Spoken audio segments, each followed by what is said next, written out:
Hi, I'm Katie Kramer, President and CEO of the Boettcher Foundation.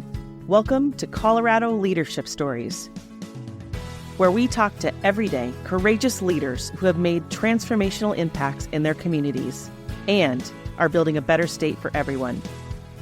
You'll hear from leaders and organizations and communities throughout the state as we explore the idea that leadership is an activity that anyone can do.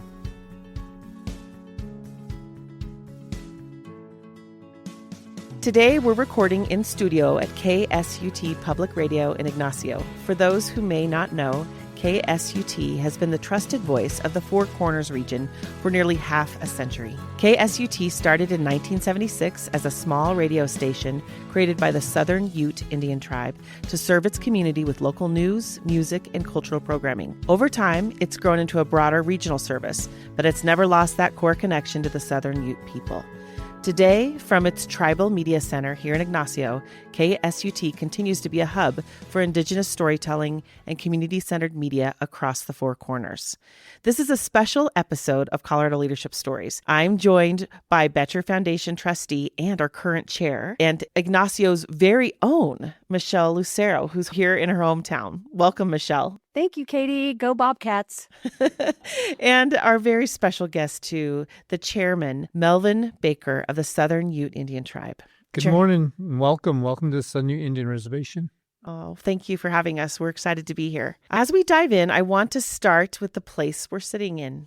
You both grew up here. You knew each other in high school. I love this. Chairman Boettcher, you lead a nation rooted here. This region sits at the unique crossroads of Ute history, with both the Southern Ute and the Ute Mountain Ute tribes connected to this land. From your perspective, how does that shared geography shape the identity of this place today? And how does that history continue to influence the community going forward? Well, I think today between the Southern Ute and Ute Mountain, it's always remembering who we are and where we come from. This is us, at one time, the Southern Ute, Ute Mountain, Ute Indian tribe were all one together, but we were separated by the governments over the years, and the Southern Utes are here in Ignacio, Colorado, and, we continue to work together. The ceremonies are the same. We have the bear dance, the sun dances. We still share that valued culture here and, work with our community. And Michelle, ask you the same question. This is home for you. It is home.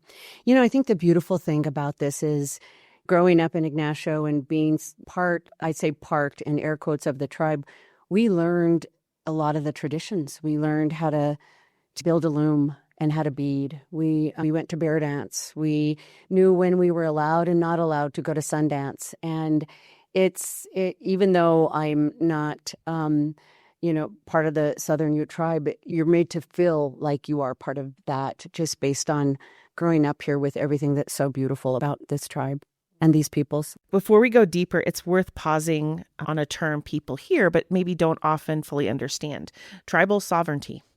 Chairman Boettcher, when you use that term, what does it actually mean in practice? Tribal sovereignty to me is self-governance. We control our own destiny. There's a lot of things out there, but again, it's from our leaders on down, what's best for our people within our reservation boundaries, looking for and taking care of our elders, the people today and those yet to come. The sovereignty is in control of our own destiny, making our own laws, everything that we move forward with. But again, I just want to share that the Southern Indian tribe is very active working with the community all around us. There's so much that the tribe does, but sovereignty, we're not selfish. We're not saying it's just about our people. It's about everyone. So sovereignty, an example is, say, water, air quality. The state of Colorado has their standards. The Southern Ute tribe standards surpass the state's air and water quality. That's just an example of how we're taking care of Mother Earth in sovereignty and control of our own destiny for our people.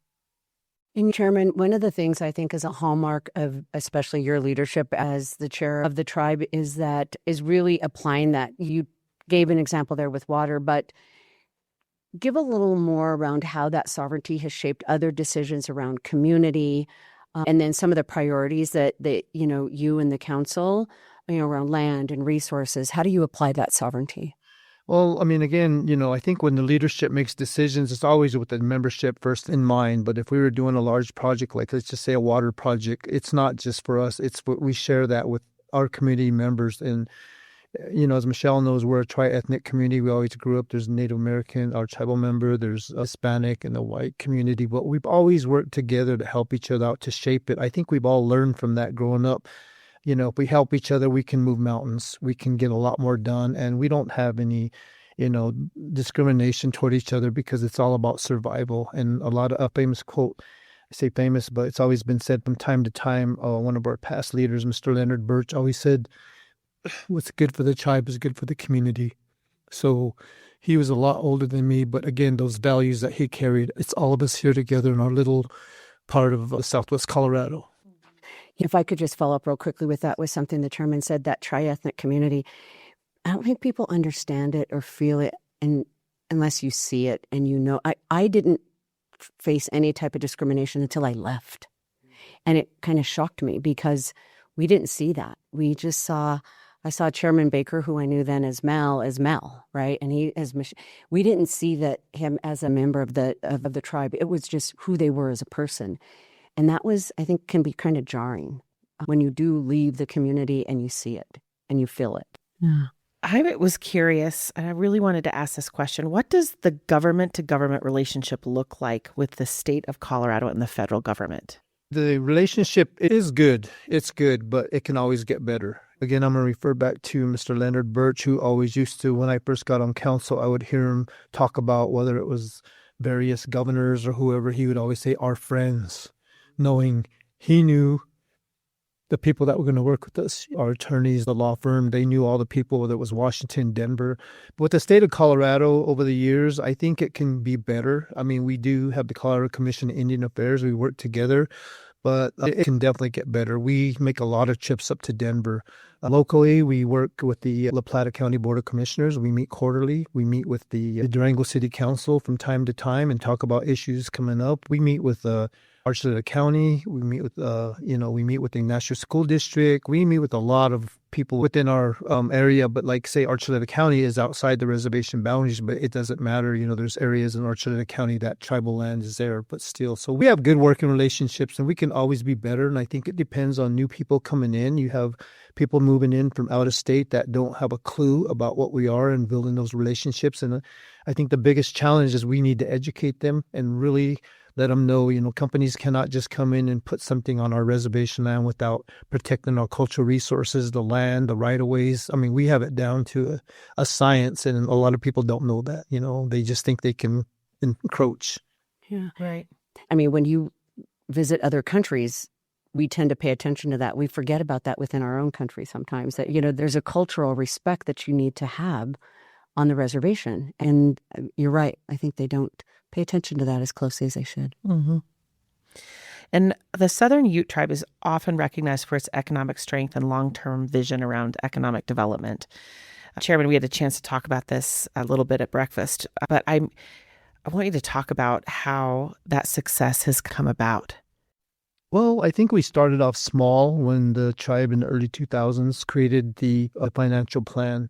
We hired a lot of different people. The oil and gas development back in the past was a majority of the royalties were going to other operators and the Southern Indian tribe. I think we were just getting the royalties, which was not. But the leadership at the time, again, under Mr. Leonard Boettcher, made that bold decision we're going to do things different. We're going to start it. And it started small. I think we talk about maybe starting off with an $8 million project for Red Willow Production Company. And it just elevated from there. And each year as we went, then we created the financial plan. And that financial plan is a roadmap. How do I get from here to there? Along the way, the ventures.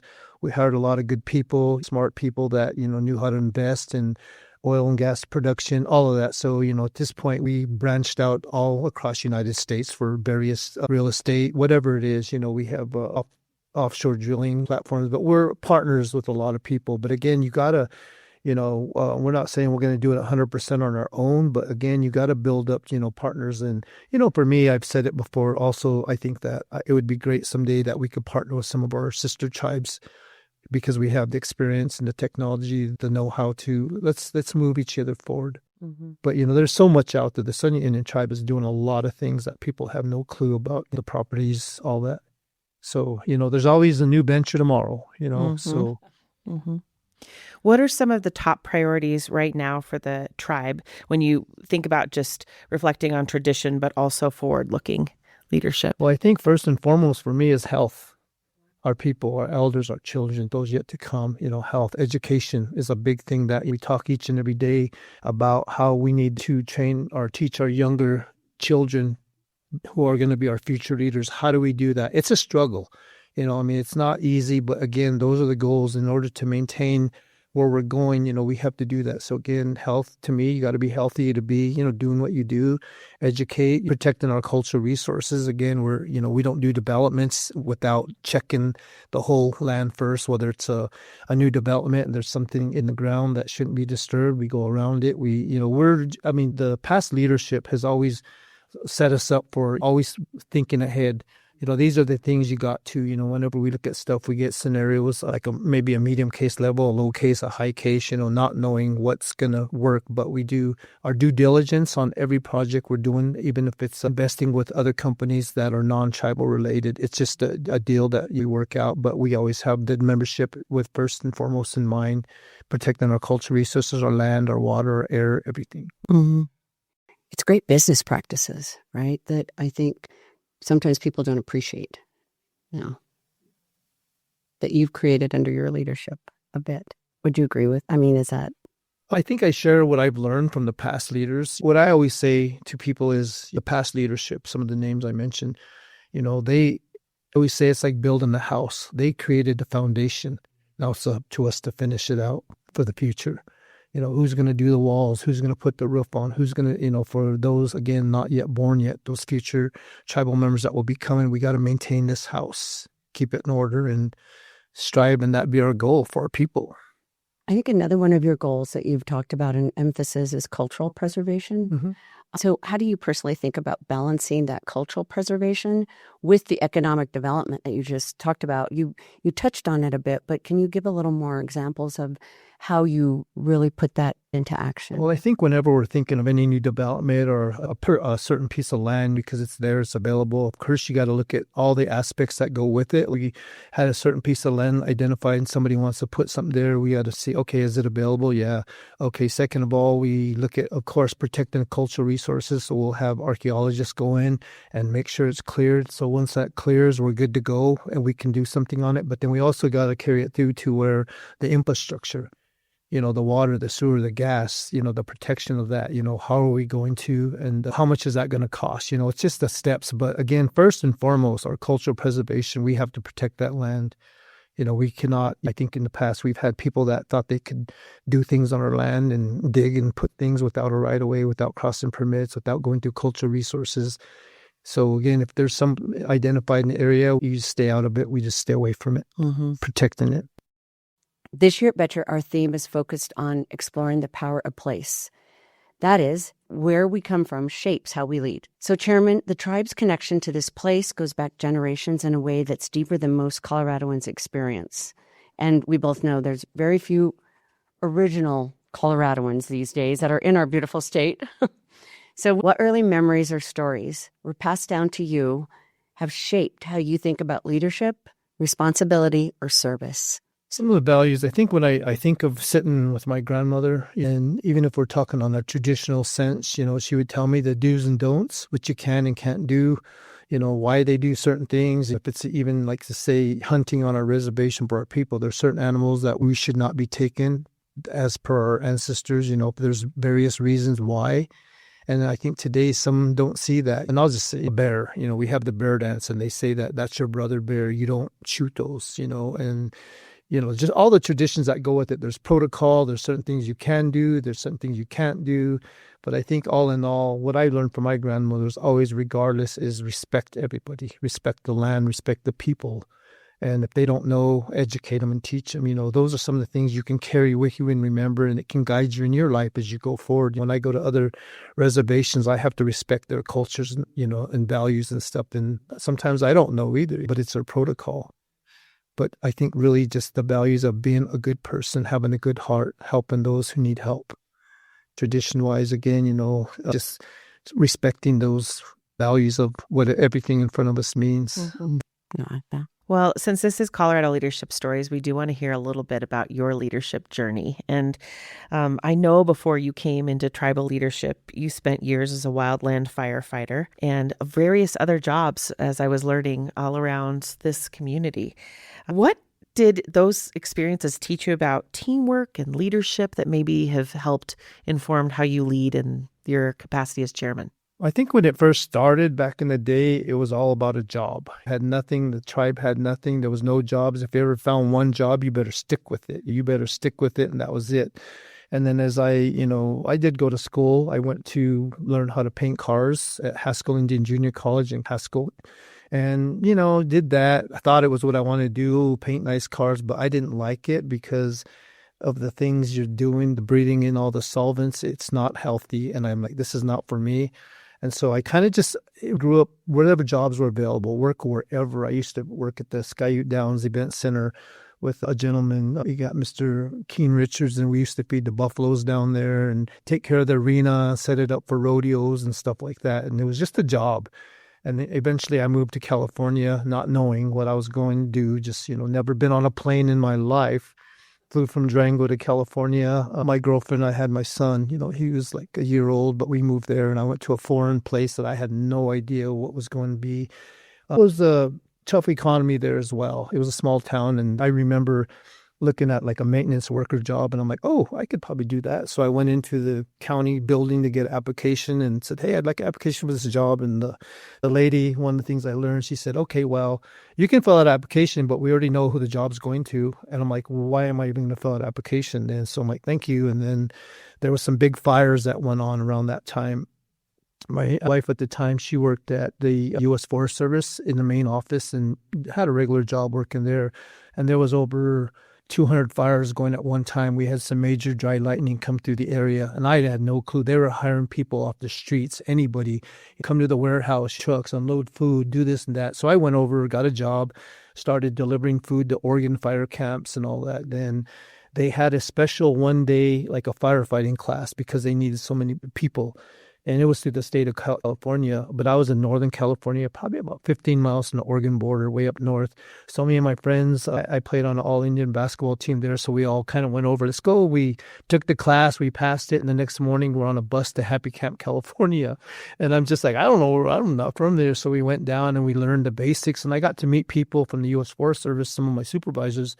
We were learning the basics, and then they were kind of encouraging me, you should put in and stuff. So they wrote me some really good stuff and whatnot. And then I put in a job. At the time, I got a call from the Forest Service. I was cleaning at a machine shop, cleaning like parts that they made for $4 an hour all day long in hot solvents. And I got the call and I'm like, hey, do you want to come and work? And it was a sacrifice. It was because I took the job and I told my immediate supervisor, I'm like, look, Monday I got a new job. And he tried to convince me not to go.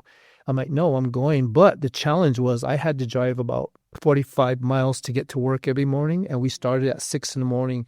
So that's where it first started. And I learned a whole lot. Firefighting was a part of it, but there's so much more in the mountains and stuff, that you got to do. Everybody. I brought some, when I came back, I was hoping I could bring some of those values. My goal was really to come back home and create a Southern Ute, our own hot shot crew or a fire team, out there. But again, it didn't. I don't think people, in my opinion, you're not ready for me. I mean, I went to fire academies and I'm used to all the big fires that you see on TV, thousands of acres, cities, LA, Malibu, just all through there. And I learned a lot of teamwork, and it's just, you're young, but you don't see the dangers. It's a job, All my jobs have always been hard work and never thought of an office job ever. Mm-hmm.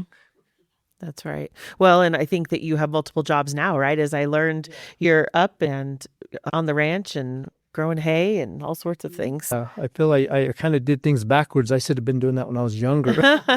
I started this about 6-7 years ago, and I'm like, wow, I'm kind of too old to really start learning how to ranch. It's keeping you young. Yeah. It's what I call my exercise. That's right. Was there a mentor that really influenced you and maybe the way you lead in this capacity? I think one of my jobs when I worked at construction project management years ago, we did probably millions of dollars in projects. I did have a gentleman, Mr. Ray Cornell, that was my mentor, and he taught me so much how to work with contractors, how to, negotiate, how to never let them walk over the tribe. He was not a tribal member or native, but he had the values of hard work, and I think of all the things he taught me, don't let contractors walk over you. They're going to do this. You make sure you check the contract, make sure you check contingency, make sure you look at the scope of work and the time frame. I learned so much from him. So he was a great mentor to me. And I carry those values with me today. I don't I mean, I could have somebody come over and do some work for me. I'm like, you know what? I'm not impressed. Get your tools and go. I don't worry about it no more. Yeah. So it's just, that's how we should be with the tribe. We don't got time for that. If we're going to talk a deal, let's talk a deal. You want something, I want something. Well, let's make it happen. But we have a goal in mind. We have to. But yeah, the individual I mentioned, he was one of my biggest mentors. Mm-hmm. I love that. So we've talked about a couple of these. I'm going to bring them all back together. You've led major initiatives across the tribe, the Southern Ute Casino and Resort, where we just had breakfast this morning, the Growth Fund, and the absolutely beautiful Southern Ute Cultural Center and Museum. Talk to us about what they represent from both an economic and a cultural perspective for the tribe. Well, I think, again, I came in right when the Growth Fund was being created. It had been created, I should say. I came in a year or two after, but it was already in place with the Tribal Council. I think creating the Growth Fund and the financial plan was really what was going to keep us going. The KSU, the museum, as you talked about, that used to be right here in this location. It was an old warehouse, and they kind of made do with it. And then they built a new museum. We were at one point a 501c3, getting a lot of, free benefits and stuff. And then eventually the tribe took it over. But again, it's to preserve our culture or whatnot. And then again, the casino, it was actually just 100 yards from here as well. It had, I think, 20, 25 rooms, and it had a small gaming floor, a bingo hall. And that's where it was when it was really in the infant stages. But it did well because it was small. It was always packed, and we thought, well, we should go a little bit bigger. And I know that we hear it today, we might have went too big, and I've mentioned that the demographics of not having 1 million people within this area. But, again, we have people that have come through, looked at it, consultants that are like, you have a gym. This is awesome, and we're not giving up, but we're still maintaining it because it also puts a lot of people to work. It hires, as I've mentioned to you earlier, that, the Southern Indian tribe is the largest employer in this area down here. And that goes with the permanent fund, the casino, SUS, as well as the growth fund. And, the growth fund was just a mechanism to let's start investing, let's start looking at different ventures, and it just ballooned and really went, and we're maintaining that today. But SUS is our new, like our IT people, everything about it. We have our own thing. We just did a big, I don't know, over 60, 70, $80 million broadband project. But again, some of the philosophy is always, if there's grant funding being offered, use it. Use other people's money first, but you always got to play by the rules and be successful. And we've done that. Hiring the right people. But I don't know where this will ever end, but we're on a good path and we're doing good, but we have to maintain that. I don't know what the future is. We have our own academy for our youth. It was a vision of the past leaders, that created that. We teach the kids education from infant to 6th grade. So those are some of the things, but along the way, there's a hiccup here and there with everything. Nothing's perfect in this world, but, it's just always about how we as Southern Ute tribe, we maintain our status, and we got to play by the rules. Mm-hmm. This morning we talked about the new housing project, which is, to your point, it's constantly moving and evolving. Tell us a little bit about that, because we got to see it, and we're going to see it a level closer, but it's absolutely beautiful. Yeah, well, I think when I think of housing back in the day, there wasn't much. It started in the 70s with probably HUD housing. And it was select, I don't even think they had building inspectors on site. They got X amount of money. The tribe gave the land. They built houses. Tribal members bought them, and then you also have that part of the BIA that you got to go through because you got to get your paperwork done through the BIA. And that's been a slow hiccup per se. And then they created the Southern Indian Housing Authority. They're just a bypass to the Southern Indian tribe. They get funding from HUD. But again, they have their own rules and regulations and stuff. But then they have done some housing over the years by Michelle. We're Michelle across the street. They have some townhouses, some single-family dwelling units there. And they've been there forever, but they maintain that. And that was kind of all we had. We didn't have much. Some people might get a trailer or something. But after the financial plan started around 2000, we put 80 brand new houses up at an area we call Cedar Point, south of Ignacio. And 30 of them are home ownership. You could buy them from right out, and 50 of them are rental units. And at that point, it was all for tribal members only. I think it actually still is because, if you're going to buy it, we've just elevated on the need. And then we built some townhouses about 6 years ago. And I think there's 25 new townhouses up in that Cedar Point area. It was really getting all the infrastructure there, the water, the sewer, the gas. We're fortunate we have our own water plant that we provide our own water. We have a sewer plant just down below the hill that, and again, that is used by even the town of Ignacio, the Ignacio school districts, the casino, everybody, even our own tribal organization. Nobody gets it free. For the tribal members, you all got to pay a fee. If we have an issue with, like, say, a housing development where a sewer line might break or it needs repair, the Sunni Indian tribe has always just went in and fixed it at their own cost. If you're out in the real world, they might say, sorry, your rent's going up $50. We got to repair that. But the tribe always has taken it on, and repaired it. And we don't raise the rents. We keep it and we just continue to grow. We're growing. It's a slow venture, but I think along the way you look at the comparison to our local Durango area, the price of rentals. And with that, not only for our tribal members that need homes, our staff, our teachers, our police officers, wildfire, individuals, or just our permanent fund, growth fund staff, just anyone, we're trying to keep it reasonable. We're not out to make a profit. It's just reasonable housing for the community, but it's owned by the tribe and it's open to not just tribal members, but anyone that wants to come put in an application and get selected. That's such an important need throughout our state everywhere is affordable housing. So it was neat to see that project going up here as well. I wanted to ask a question and just build on, you alluded to this with the Cultural Academy, but the Boettcher Foundation team was down here with a number of other foundations who, last month actually, to learn about what's happening in this region. And one of the things that we were learning about is your efforts on preserving the Ute language and culture, and that work just continues today. Are you seeing progress with that? And what are some of the challenges that you're encountering? Well, I think there is progress and there's continued progress, but I think the big issue is we're losing a lot of our fluent speaking elders. They're of age and we're losing them. And if we keep saying it, if we don't capture their knowledge, then we're going to lose that. I think right now, from what I understand, we have around like a little over 30 fluent speaking Ute.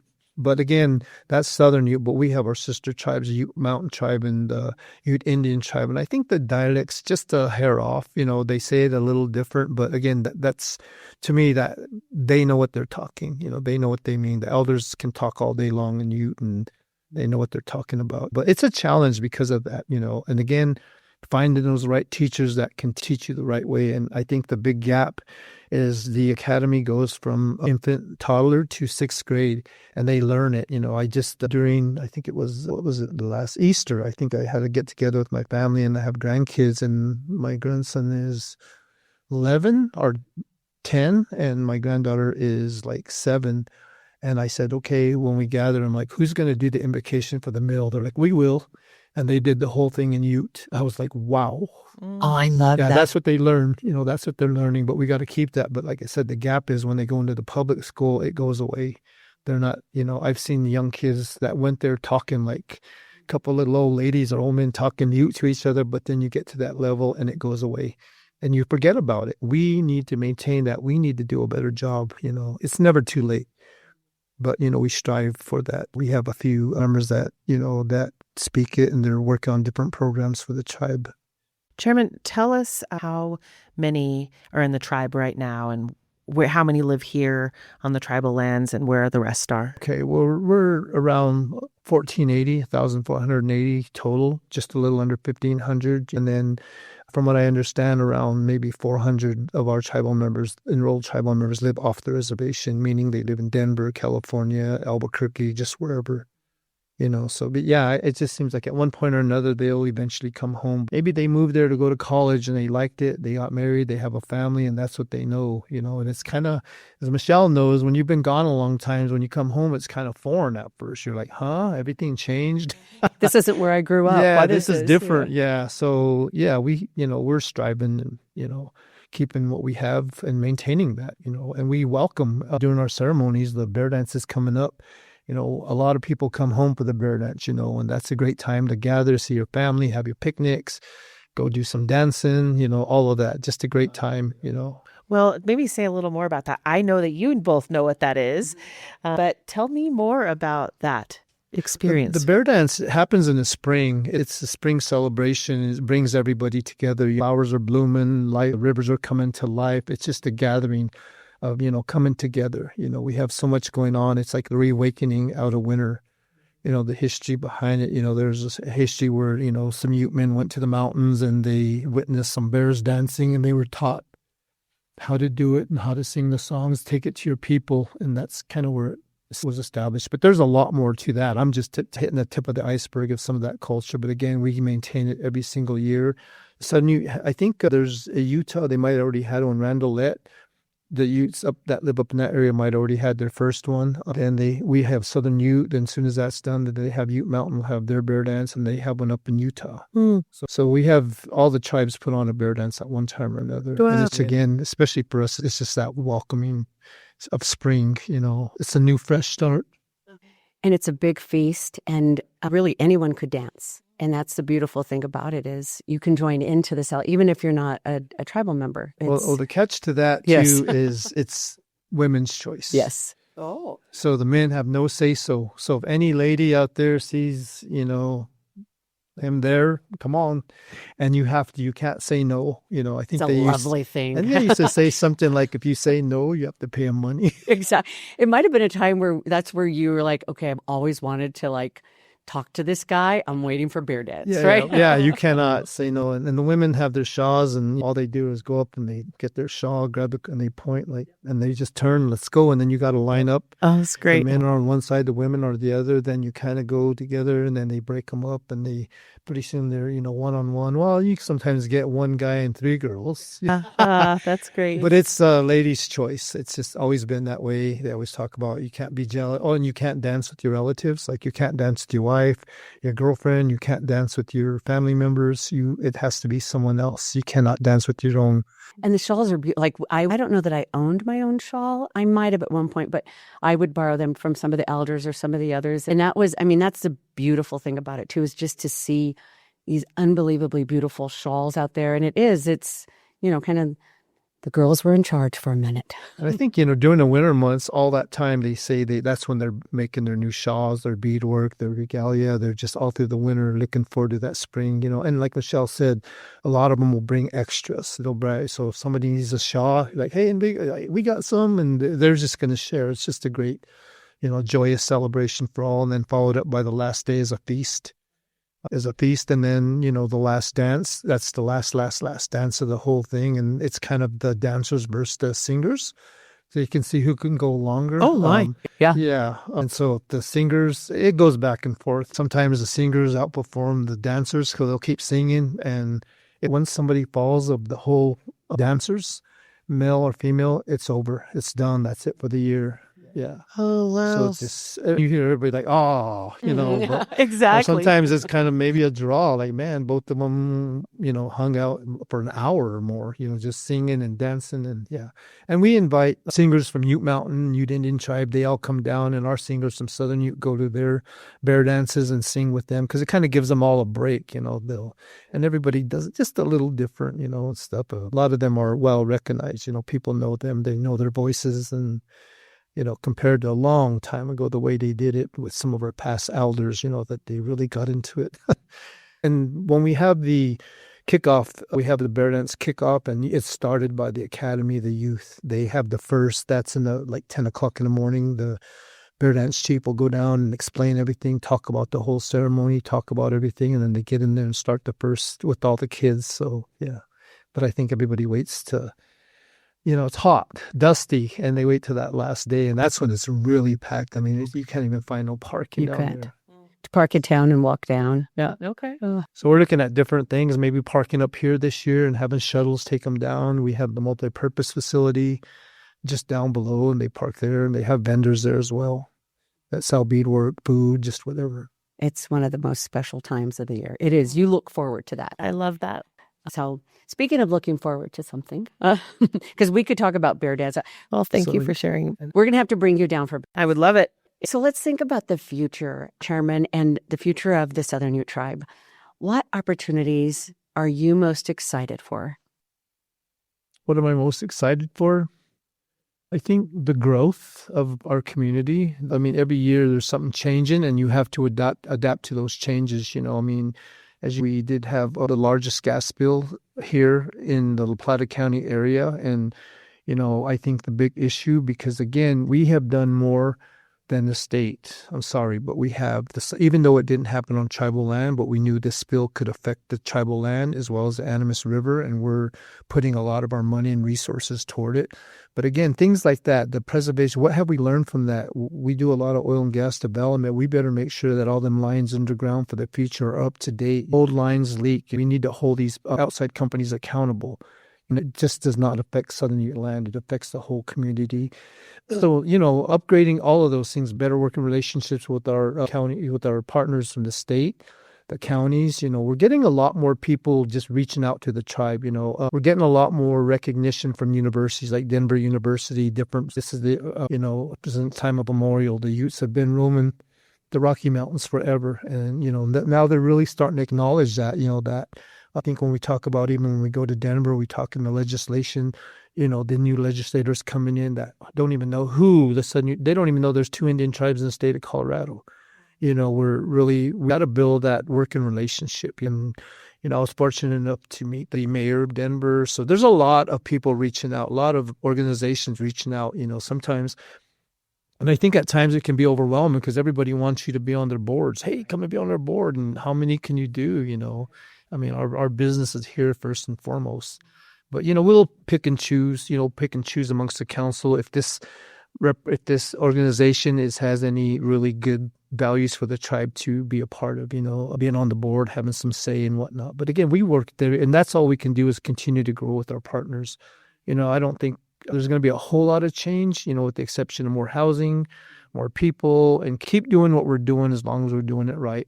And again, working with our neighbors, everyone, included all the government, state, local, Washington, we make our trips out there and meet with some of the, like one person that's really has always been great coming down every time is Mr. Hickenlooper. Right. He always stops by. He visits the academy. He's always and you have others that are, hey, I'm here for an hour. Show me, let's talk, and I got to go, and I like Mr. Hicken. He's like, I don't care. I'm talking. I'm visiting. They make that time. You have the ones that make that. And the ones that really reach out to us, whether it's on wildlife issues, water issues, air quality issues, oil and gas development, all these things, even though what I mentioned in the beginning about this spill, we have a lot of other people reaching out to us, Attorney General, we're working with EPA, but again, our tribe, we pride them on our environmental department because, like I said, their standards surpass even the state of Colorado's. And it's like, well, what says more than that we are protecting our homelands? We'll hold you accountable for, Well, I have one more leadership question for you. I know you have spent your life serving your community, and I know you're also a father and grandfather. We talked about your granddaughter. And how has being a father and grandfather shaped how you lead? I think I grew up where, and Michelle probably knows, we're kind of like old school. We had next to nothing. As it was mentioned in the meeting I went to a while back by an elder, we were poor and we didn't have anything. But to me, I still carry those values. I will teach my kids, you got to do this, you got to be paying attention, you got to be on this, but I'm not going to give it to you. You've got to earn it. I'll help you when you need it. For my grandkids, I think, I think of like the hayfields. Like someday I can't wait till all the boys are over here bucking bills. And, and I realize today their minds are elsewhere. And I have to, oh, well, I'll adjust, it's just not what they're doing. So again, it's just, I have my threshold on what I will and won't do. And that's, where they have to learn. And I think my children have done very well. They're doing their own thing and they never reach out to me. They never ask for anything, but I'm always willing to spoil my grandchildren in a moment's notice, just kind of waiting for them to get a little older. Let's go fishing. And I was fortunate last fall and the year before I got to take my niece's children, who I claim as my grandchildren as well. They're not my real grandchildren, they're my brothers, but my brother passed. And so you kind of take over. So I was able to take 5 of them hunting this year. Oh, lovely. My nephew shot his first deer, so I had to teach him how to pray for the animal, how to gut it out, how to do everything. It was his first deer ever. And from the way we do it, the way I was taught, when you shoot your first deer, you give it to the elders. You give it away. And the next one, you give it to the next. And then the third one, you can keep it for yourself or your family. But, out there in the mountains, the sun's coming up, we're saying prayers, and I'm teaching them what I was taught. But it's just spending time, I think right before they all were able to hunt. Well, my first nephew, they like right there, right there, right there, and I'd shoot and miss, and they're like, oh. They probably thought I was missing on purpose or something, because once you do, that's when the work begins, So yeah, those values are what were passed down always, So I want them to always remember that, the animal sacrifices life for us, for the people it's going to feed. So we have to pay our respects to them. Mm-hmm. Love that. Michelle, final question before we go to the lightning round. You bet. Ooh, lightning. Oh, get ready. By lightning. So my friend, Chairman Baker, this guy is amazing, I'll tell you. Listeners could take away one thing from this beautiful place that we grew up, from your leadership, or from the story of the Southern Ute tribe. What would you hope that they take away?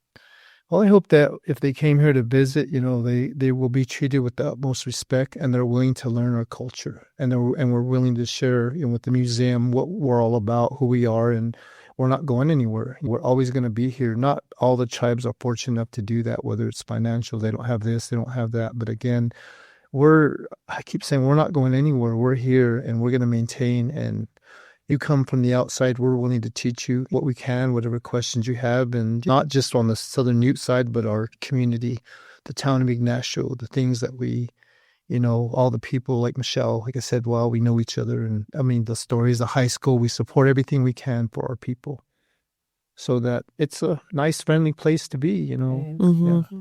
I love it. Yeah, it seems like a great place to Beautiful. grow up. We pride it. It is The beautiful campus here. is beautiful. Our Mhm. Veterans Park is beautiful. Or all the buildings we put are beautiful. There's a lot of thought process that goes into it. It's clear.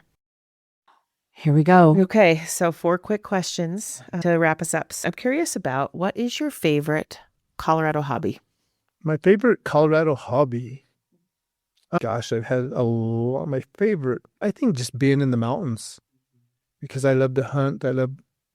I'll hunt. I'll take a gun and I won't shoot anything. I just hike. What's on the other side? I think cutting firewood, helping people. If Michelle needs a load of wood, I'll go get it. Don't worry about it. I'm going to always help. Have an open heart and help everybody that needs help, regardless whether I know them or not. But I think one of my hobbies, fishing, hunting, all those things, riding my motorcycle. I do have a motorcycle, so I ride when I can. There's just never enough time in a day to do all those things. Of course. Yeah. But just the natural beauty, enjoying it, I mean, I see the earth is changing. The Pine River down here used to be flowing with water all summer long. We used to go swimming in there, playing in the river. Nowadays, it's a trickle. Things are different. We have to adjust to those changes just the same. Mm-hmm. All right. What's your favorite Colorado landmark? I would have, again, the Southern Ute Reservation, just being way up in the mountains where I think one day I was telling Summer, there's areas when I go, I hike, and I'm like, oh, wow, look how beautiful. And you have to know how to get there, and a lot of people don't know those areas. It's just, I look at it as the top of the world. I can go to areas on the east side and look over the whole community of Ignacio, the airport, and I'm like, wow, it's on top of the world you're seeing. And then all the animals, the eagles, the bears, the deer, the elk, just the wildlife. It's just, you're just in tune with everything. It's just, I couldn't say there's others out there that are my favorite, but I'm kind of grounded to here. I'm not a big traveler. I don't go to foreign countries. I eat just the basic meat, potatoes. I'm not a, Chinese, Italian, and all these different, that's why I always tell people I couldn't travel because I would starve. I'd have to pack my own. I mean, that's just me. I mean, I just been grounded here for all my life and haven't branched out too far. Okay, Chairman, is there an action hero that you most identify with? An action hero, gosh. I don't know about action. I'm thinking football, but Yeah. action hero, I guess. I didn't really grow up watching. I'll say it's Hong Kong Phooey. No.